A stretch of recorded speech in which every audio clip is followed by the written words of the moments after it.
There is a kind of love that asks a woman to make herself smaller, quieter, more convenient, and calls it patience. For 3 years, she learned his mother's recipes before she ever met his mother. She learned to bow at the right angle, to laugh at the right volume, to disappear at the right moment when his father called. She rearranged her own face into something that wouldn't embarrass him in rooms she was never fully welcome in. And every night, when the door closed and it was just the two of them, he told her she was the only one who understood him, the only one who'd ever truly seen him. He just couldn't say that to anyone else. Not his parents, not his colleagues, not the family that had already, quietly, begun choosing someone else on his behalf, someone they'd approved before they'd ever approved of her. She told herself it was complicated. She told herself love this real doesn't need an announcement. This is the story of the woman he never claimed, and the moment everything he thought he had, he lost for good. Stay with me until the end, because what Lauren does next is not what you're expecting. Her name was Lauren Caldwell, 31 years old, born and raised in Atlanta, Georgia, to a mother who worked double shifts at a hospital so her daughter could have a shot at something bigger than the neighborhood they grew up in. Lauren was the first in her family to finish college. Not because it was easy, because she refused to let it be impossible. She studied late. She applied for everything. And when a scholarship opened a door to study international business in Seoul, she walked through it without hesitation. She arrived in South Korea believing she'd found the next chapter of her own story. What she found instead was a small apartment, a language she had to learn from scratch, and a city that required her to prove, over and over, that she belonged in rooms she'd already earned a seat in. So she did what she'd always done. She adapted. She studied the language until she was fluent. She had joined a mid-sized international consulting firm as a research analyst, the kind of role that required her to know more than most people in the room while being introduced as less. She outworked everyone in the office. She became undeniable. But there's a difference between being respected and being seen. Back home, she had been somebody's daughter, somebody's pride. Here, she was the American. Polite to, curious about, occasionally proud to be photographed next to, but rarely let all the way in. And then she met him. His name was Hyunsu. Charming, well-connected, the kind of confidence that comes from never once worrying about money.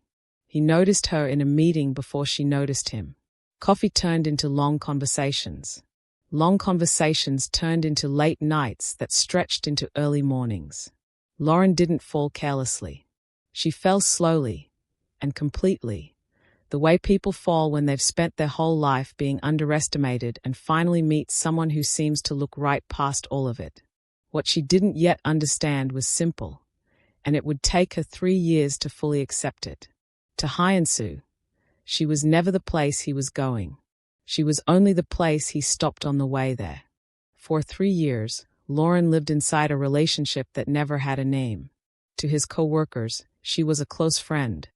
To his neighbors, someone from the office. Never girlfriend. Never partner.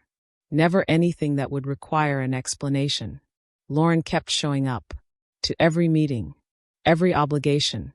Every version of the relationship he needed her to be, depending on the room. She told herself this was simply how things were done, a cultural difference, a slower pace, a man easing into something at his own speed. She had been to his apartment more times than she could count.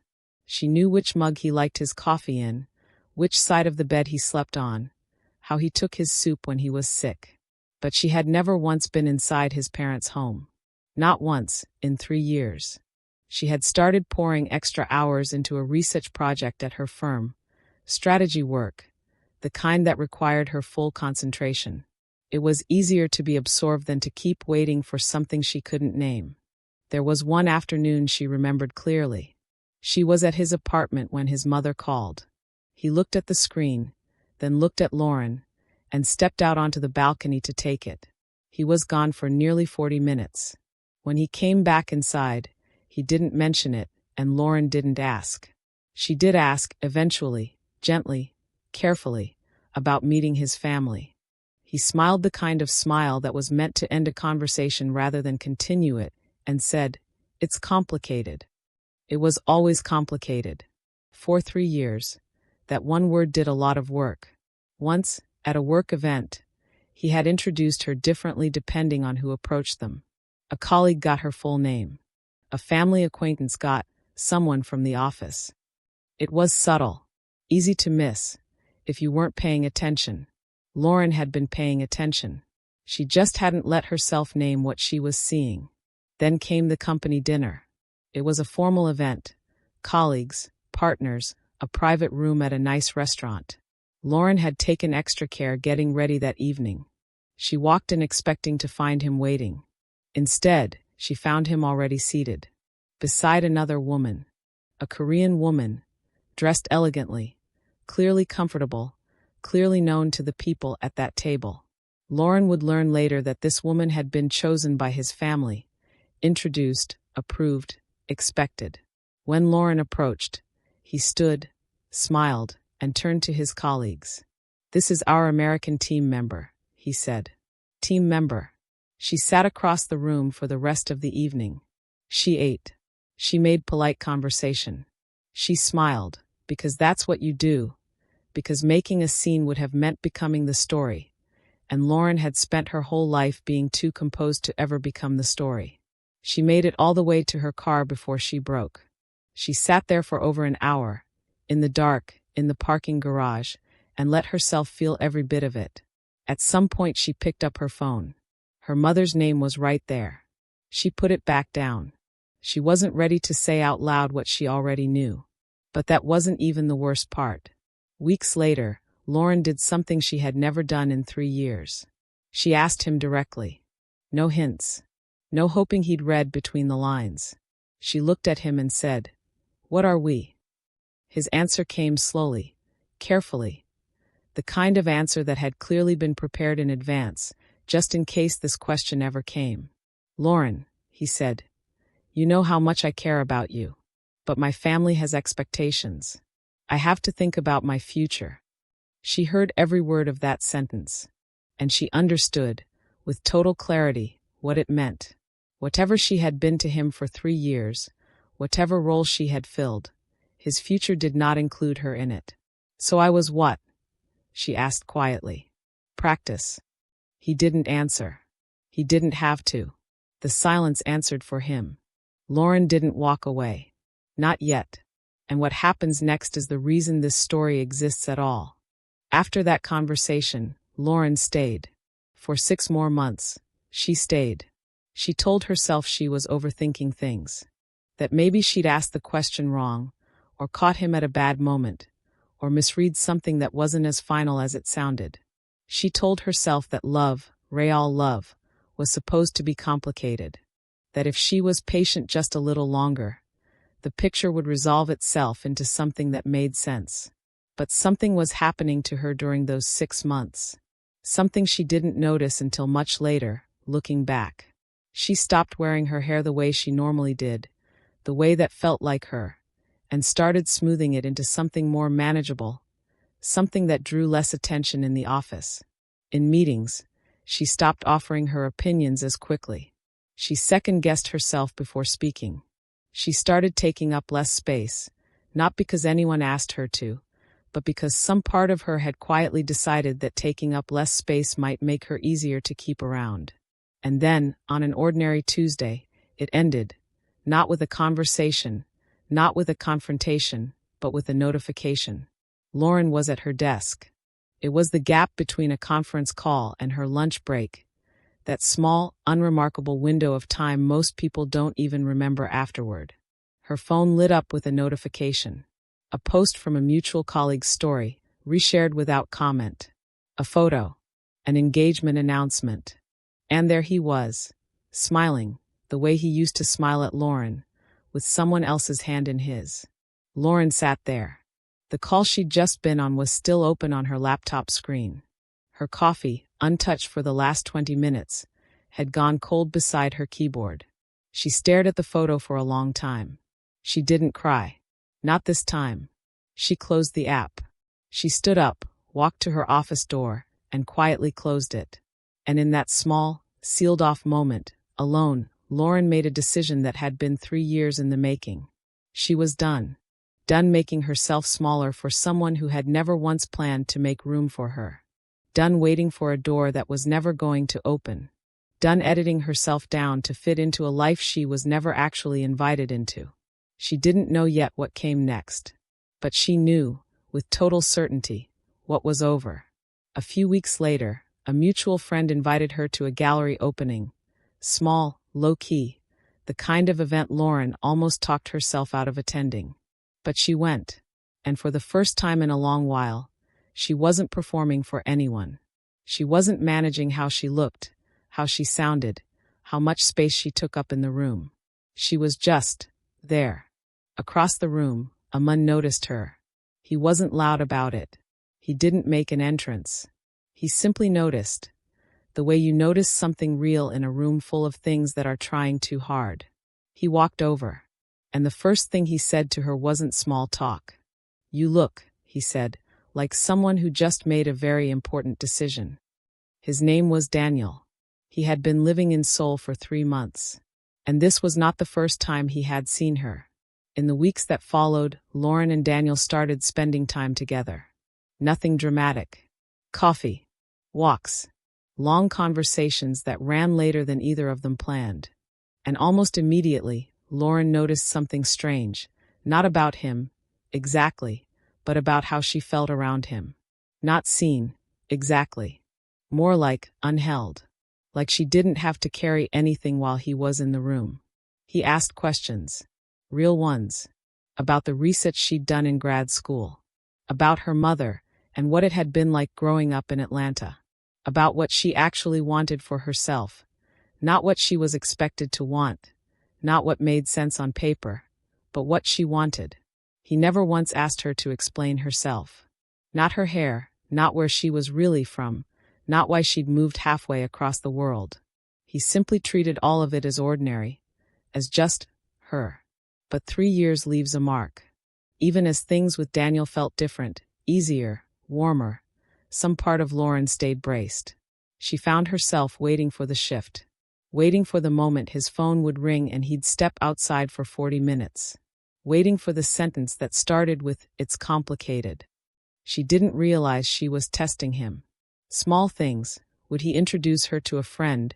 Would he make plans 2 weeks out? Would he follow through on something small he said he'd do? She wasn't doing it on purpose. She'd simply been trained, over 3 years, to expect the withdrawal. So she kept one foot near the door. Just in case.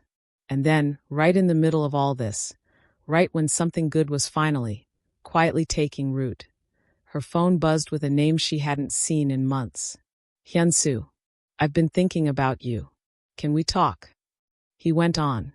The engagement wasn't what it looked like, he said. His family had pressured him into it. He'd made a mistake. He missed her. She read the message once. Then again. And then she set the phone down, face down, on the table, and didn't pick it back up. Instead, she called Daniel. Not to tell him about Hyunsu.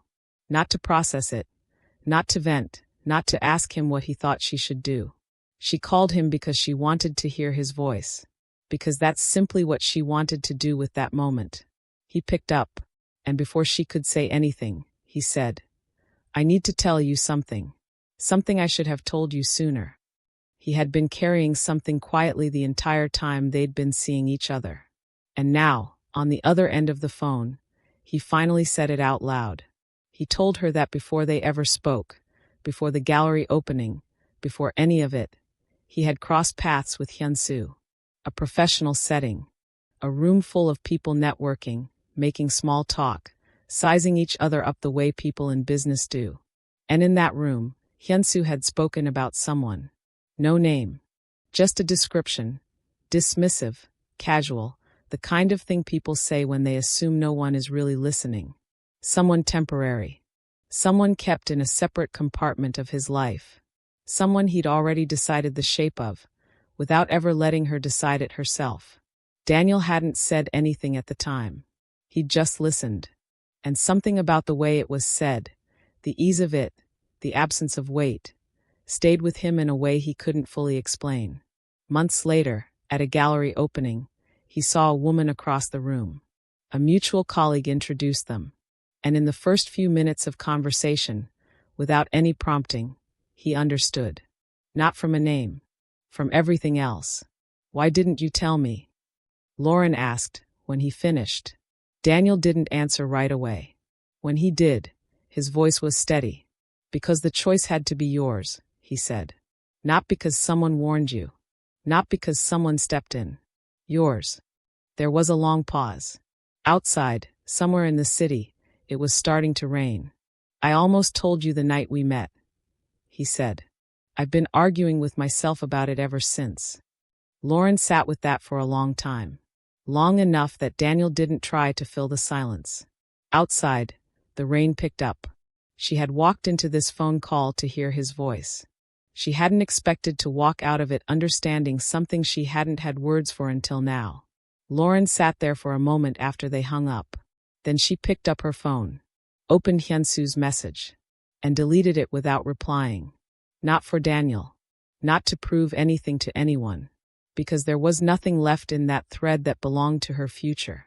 She set the phone face down on the table. And for the first time in a long time, she didn't pick it back up. Meanwhile, Hyunsu wasn't finished. The one text became several.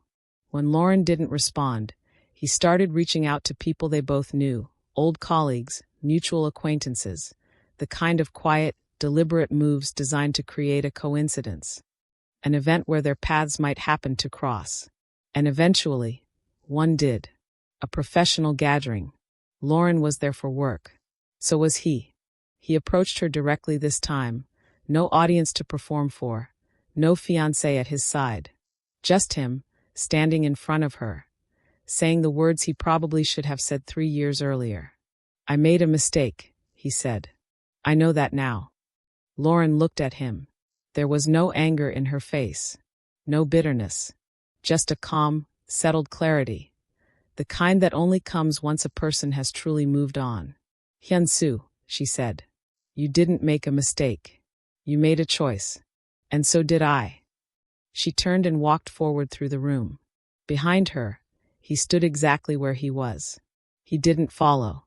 For 18 months, Lauren had quietly led a research project at her firm. She hadn't made noise about it. She'd simply done the work. And then the work got noticed, internationally, publicly, her name attached to it in a way that couldn't be quietly reassigned to someone else. Around the same time, something else surfaced, almost as a footnote, almost by accident. It turned out that Hyunsu's firm had been using strategic frameworks in their own work that closely mirrored Lauren's research. Frameworks she had developed.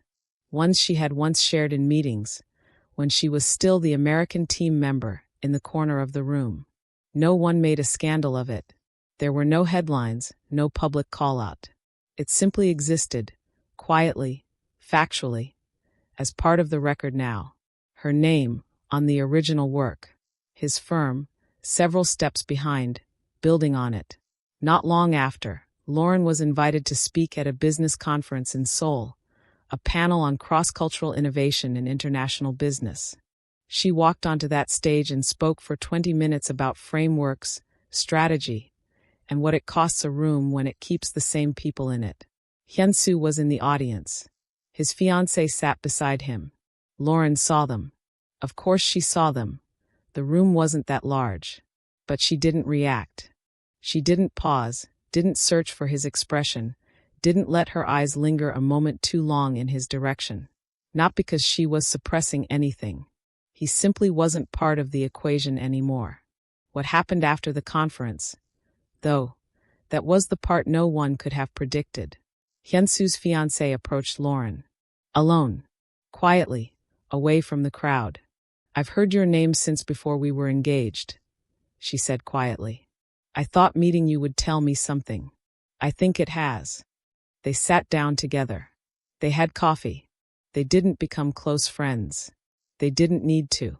But in that conversation, something passed between them, a quiet recognition. Two women, from very different backgrounds, who had each spent years navigating the same men. A man who, in his own way, had never fully shown up for either of them. Two women, sitting across from each other with cups of coffee, quietly choosing themselves. A year after that gallery opening, Lauren found herself somewhere she never expected to be. Daniel had a project that brought him to Lagos, Nigeria, and he'd planned the trip carefully, not just around his work, but around her. There was a stop on the itinerary he'd arranged specifically for Lauren, a visit to a small museum dedicated to the life and legacy of a legendary musician she'd mentioned once, in passing, during one of their very first conversations. She'd mentioned it once, almost a year earlier, a throwaway comment in a much longer conversation. And he remembered. He always remembered. That evening, sitting outside under a wide, open sky, Lauren called her mother. "Mama," she said, "I think I finally understand what you meant when you said, 'Don't shrink for anyone.'" There was a pause on the line, and then her mother's voice, warm and steady, the way it had always been. "Baby," she said, "I've been waiting for that phone call." They talked for a long time, about nothing in particular, and about everything that mattered. And when the call ended, Lauren sat there for a while, just breathing in the night air. "Before you go, I want to ask you something. Have you ever stayed somewhere, in a relationship, a friendship, a job, a city, long after you realized you were never truly chosen there? Somewhere you kept hoping the door would open, even after you already knew the answer? If Lauren's story meant something to you, write it in the comments. Tell me what you held on to, and what it finally took for you to let go. I read every single one of them. Lauren's story isn't finished, but she's the one writing it now. And if this story moved you, if you found yourself rooting for Lauren the way I did while putting this together, there are more stories like hers on this channel. Stories about women who walked through fire, who were overlooked, underestimated, dismissed, and came out the other side stronger than anyone expected. Subscribe, so you don't miss what's coming next. I'll see you in the next video.